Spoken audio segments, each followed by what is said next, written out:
సంగారెడ్డి జిల్లా పటంచెరు 100 పడకల ఏరియా ఆసుపత్రిలో మెటర్నిటీ వార్డులో బాలింతలు నిరసన వ్యక్తం చేస్తూ ఆందోళన చేపట్టారు.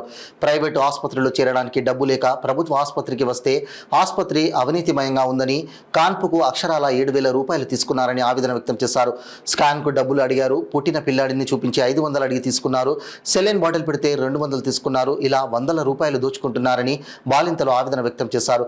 ఆహారం సైతం సరైన సమయానికి ఇవ్వడం లేదని, ఉదయం ఇవ్వాల్సిన టిఫిన్ 11 గంటలకు ఇస్తున్నారని, భోజనంలో పురుగులు ఉండడంతో పాటు అన్నం సరిగా ఉడికి ఉండకుండా ఇస్తున్నారన్నారు.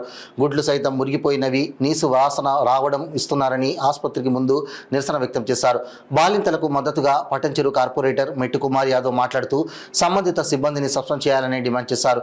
ఈ విషయంపై స్పందించిన ఆసుపత్రి సూపరింటెండెంట్ శ్రీనివాస్ రెడ్డి విచారణ చేపట్టి తగిన చర్యలు చేపడతామని వెల్లడించారు. అమ్మ ధైర్యంగా మీరు ధైర్యంగా ఉన్నన్ని రోజులు ఏ ప్రభుత్వమైనా మారదు. నేను ఏమంటున్నా, మీరు గట్టిగా మాట్లాడుతుంది మీకు భోజనం చక్కబడతలేదని మీరు ఒక అర్ధగంట సేపు ఆపండి, ఎక్కువద్దు. మీకు ఇచ్చేదే మీకు 7 గంటలకు ఇవ్వాలమ్మా. అసలు యాక్చువల్గా ఒక బాల్యంతకు అన్నం ఇచ్చేది 7 గంటలకు ఇవ్వాలి. 7 గంటలకు పోయి 9 గంటలకు ఇస్తున్నారు. 9 గంటలకు ఇచ్చేది మళ్ళీ మాసిపోయినాను, పాడైన గుడ్లు ఇస్తున్నాం. కాబట్టి అలాంటిది కాదు. మీరు ఒక్క 15 నిమిషాలు మీరు అందరూ సరిగ్గా ఉంది, మేము ఈ అన్నం తినమంటే మీ కాళ్ళ కాడికి ఇస్తుంది మేనేజ్మెంట్. కాళ్ళ కాడికి లేదమ్మా, ఎక్కడ భయపడద్దు, మేము ఉన్నాం. మీరు ఎక్కడ భయపడదు. మన ధర్మం మనకి డబ్బులు ఇస్తుంది ప్రభుత్వం. ఇప్పటి వరకు ఎంత? 7,000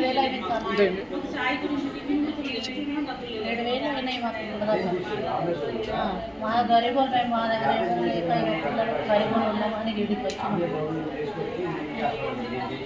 మాకు వాళ్ళు పాపకి ఇస్తేప్పుడు 500 తీసుకున్నారు. అమ్మాయికి ఆపరేషన్ చేసి బయటికి తెస్తే వాళ్ళు 500 తీసుకున్నారు. మళ్ళీ కిందికి వెళ్ళి పైకి తెచ్చిన వాళ్ళు బండి దొరుకుంటూ ఉంటారు కదా, వాళ్ళు 200 తీసుకున్నారు. మళ్ళా ఫస్ట్ వచ్చినప్పుడు మళ్ళీ 300 తీసుకున్నారు.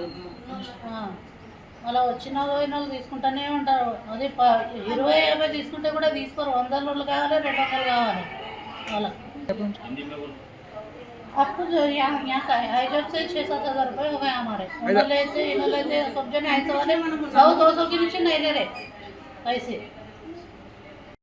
ఫుడ్ ఏం బాగాలేసలేదన్న, మొత్తం పలుపు వస్తుంది. ఎగ్ పెట్టమంటే ఎగ్ పెట్టట్లేదు. ఎగ్ మొత్తం పాడొచ్చింది, వచ్చేస్తుంది.